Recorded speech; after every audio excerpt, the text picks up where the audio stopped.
Olá, rubro-negros pelo mundo, meu nome é Cícero Andrade, eu sou flamenguista em Portugal. E no vídeo de hoje, argentinos falam em advíncula no Mengão no meio do ano. Wesley, de saída do Fla, Braz bata no peito a responsabilidade em poupar. Como eu vim alertando, Mengão não depende só dele mesmo para chegar em primeiro no grupo da Libertadores. Roda a vinheta. Se você chegou agora nesse vídeo, curta, compartilhe e divida com seus amigos. Não deixe de se inscrever no canal e acionar o sininho para receber notificações sobre os vídeos diários que fazemos sobre o Mengão. Notícias provenientes do exterior falando do Flamengo, você tem primeiro, melhor e com mais profundidade aqui no canal Flamenguista em Portugal. Por isso não deixe de se inscrever e acione o sininho. Infelizmente eu estava certo, galera. Infelizmente eu estava certo.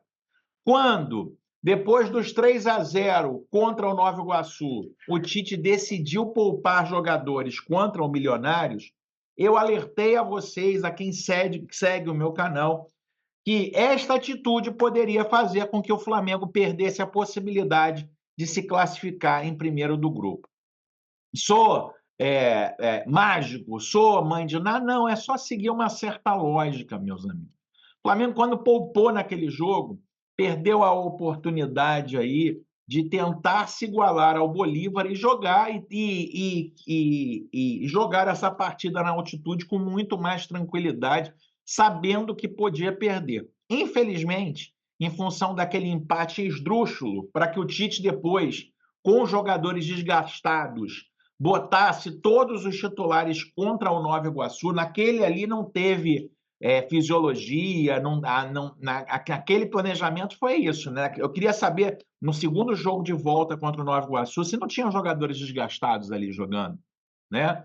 Porque era prioridade, teoricamente, não pagar o mico de poder perder o excesso de cautela para não perder o jogo, foi colocado ali todos os jogadores. E aí se poupou na Libertadores, e ali, meus amigos, ali o Flamengo perdeu, naquele empate o Flamengo perdeu o primeiro lugar do grupo na Libertadores, né? Eu vim alertando aqui, né, o Bolívar é um time muito superior aos outros dois clubes, dos outros dois times do nosso grupo, e tem aí 3.600 metros de altura a seu favor. Essa que é a grande verdade, né? Esse jogo, teoricamente, de ontem, era para estar na conta se houvesse algum planejamento, o Flamengo perderia, ou qualquer um vai perder a 3.600 metros.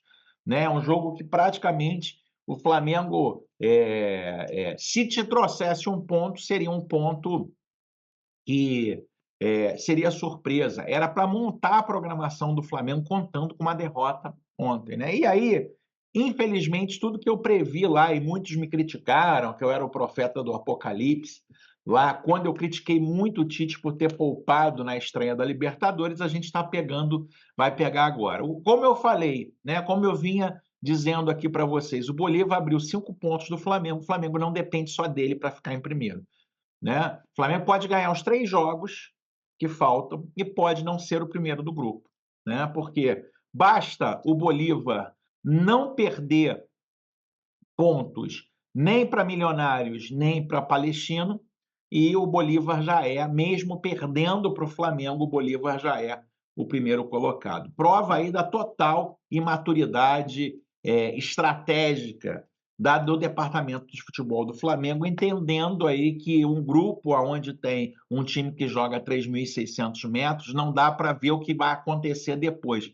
Tem que ter um planejamento prévio. Jogo de ontem, meus amigos, perfeitamente normal o Flamengo perder. De novo, eu sempre digo aqui, isso não é esporte.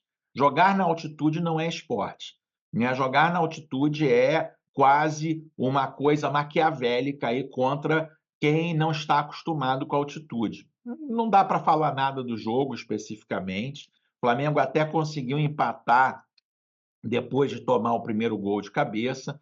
Faltavam peças ali para o Tite fazer as substituições em função da medida esdrúxula de não levar os jogadores para ficar no banco de reservas? Será que o Pedro não podia jogar 20 minutos? Será que o Arrascaeta não podia jogar 15 minutos? Enfim, né, os jogadores nem foram substituídos, o Tite não usou na altitude todas as substituições e o Flamengo realmente entregou esse jogo. A grande verdade é essa, que eles não falam já contavam com a derrota do Flamengo e preferiram fazer um trabalho específico com os 5, 7 jogadores que ficaram no Brasil para recondicioná-los melhor.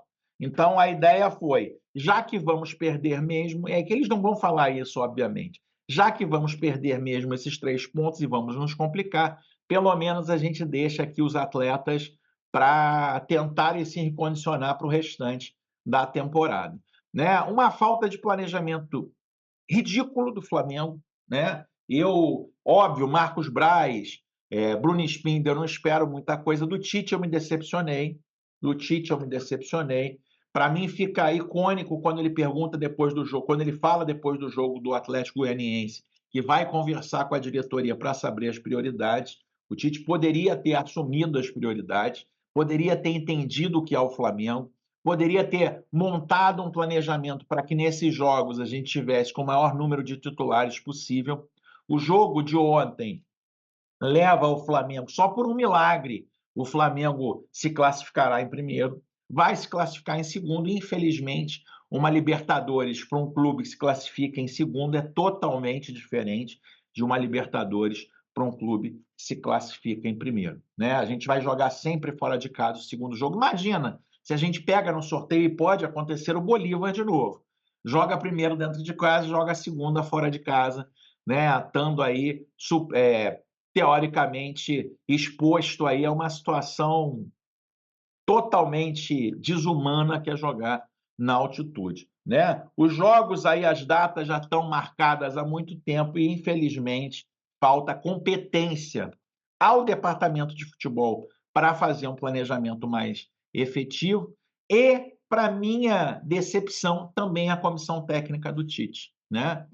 E aí a gente teve essa derrota, a primeira derrota do ano, a derrota que deveria estar na conta, essa derrota deveria estar na conta, mas mais do que a derrota, o que causa aí um grande prejuízo é não permitir ao Flamengo a se classificar em primeiro no grupo, deixando a Libertadores muito mais difícil para o Flamengo.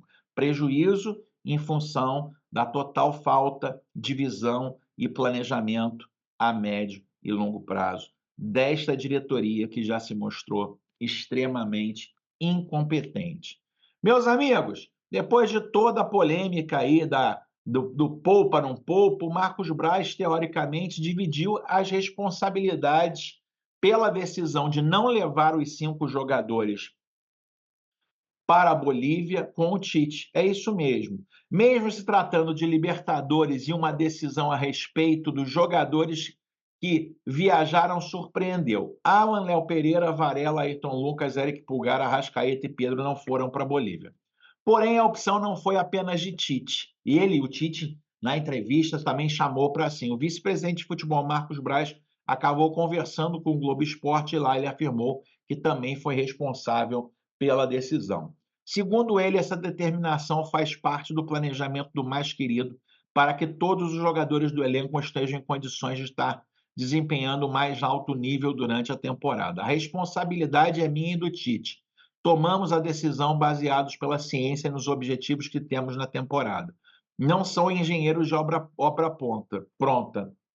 Né? O que faltou ali para os meus amigos, né? O meu amigo Paparazzo acho que foi infeliz ali na sua pergunta de dizer essa novidade da ciência, óbvio, deu ali para o Tite a possibilidade dele, teoricamente, se pegar na má formulação da pergunta para não responder. Agora, né, a pergunta que deveria ser feita e que não foi, é se na final do Campeonato Carioca, no segundo jogo, estavam todos os jogadores 100% para jogar. Né? Por que 2 pesos e 2 medidas? Por que na final do Campeonato Carioca a fisiologia não é ouvida e agora, na decisão da fase de grupos da Libertadores, ela é ouvida e ela é exacerbada? Né? Por que não levar os jogadores que teoricamente estão sendo poupados para ficar no banco de reservas no jogo de hoje? Então, assim, infelizmente também o Tite acaba não respondendo, o próprio dirigente acaba não respondendo e a gente fica sem saber realmente o que aconteceu. O negócio o que fica claro é que deu errado, né? E aí, de novo, a Libertadores, tão sonhada Libertadores, no qual fomos campeões em 2022, mais uma vez por falta de planejamento, a gente se afasta um pouquinho com a derrota de ontem. Lembrando, 5 pontos de diferença. O Flamengo não depende mais de si mesmo para ser o primeiro do grupo. O Flamengo tem que ganhar todos os jogos e torcer por um tropeço do Bolívar, que é um time muito superior ao Milionários e ao próprio Palestino. Meus amigos, muita gente colocando culpa nos jogadores. Os jogadores são os menos culpados. E parece que um entrou aí realmente no cerco da torcida e de algumas pessoas também. Saída de Wesley do Flamengo ganha força e Marcos Braz decide contratar outro lateral de peso. O Flamengo sofreu a primeira derrota na Libertadores da América, 2-1. Coitado do Wesley, vinha de contusão, de um tempão de contusão, jogando na altitude, né? O baixo rendimento, a torcida fala do baixo rendimento de Gerson e de Wesley. Só falta agora colocarem a culpa nos jogadores, em função da enorme falta de planejamento dessa comissão técnica, direção. Gerson e Wesley, por incrível que pareça, são os mais criticados e, por incrível que pareça, são caras que vêm de longa inatividade. Isso porque a lateral direita é um problema quase crônico da equipe. Movimento no mercado. O Tite analisou o desempenho da equipe em campo, onde ficou clara a tamanha fragilidade da posição, já que o Wesley ficou longe do que era considerado ideal para o desempenho apresentado. Isso acaba preocupando para o decorrer da temporada, onde já tem um planejamento definido. Com isso, a diretoria vem mapeando o mercado em busca de reforços. A saída do Wesley é cada vez mais comentada para o meio do ano, para que ele deixe o clube preferencialmente para uma oportunidade na Europa. É isso mesmo, meus amigos. A torcida do Flamengo e os próprios dirigentes, acho que de forma até injusta, se fosse contar pelo jogo de ontem, né, pensam aí em Wesley dando adeus ao Clube de Regatas do Flamengo. Escreva aqui nos comentários se você acha que o Wesley deve sair do Flamengo. Meus amigos, vamos para a Argentina, então? Vamos para a Argentina. Riquelme quer prendê-lo na Bombonera. Flamengo e Palmeiras atrás de figura do Boca. É isso mesmo, meus amigos. Já falando em lateral direita,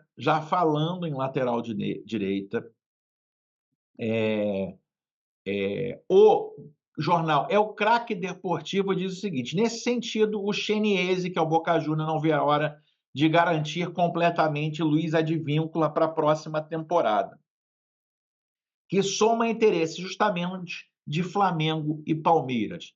Segundo o Craque Deportivo, mesmo aos 34 anos, o valor do seu passe não passa de 8 milhões de dólares. Além disso, Juan Román Riquelme fez questão de ganhar muito dinheiro com o peruano, caso clubes como Flamengo e Palmeiras viessem procurado. Nos 3 anos no clube, a Advíncula disputou 117 partidas oficiais, entre os quais marcou 5 gols e deu 8 assistências. Ou seja, na Argentina já falam aí que o Flamengo poderia contratar a Advíncula. E você, meu amigo, você gostaria do Advíncula vestindo o manto sagrado rubro-negro?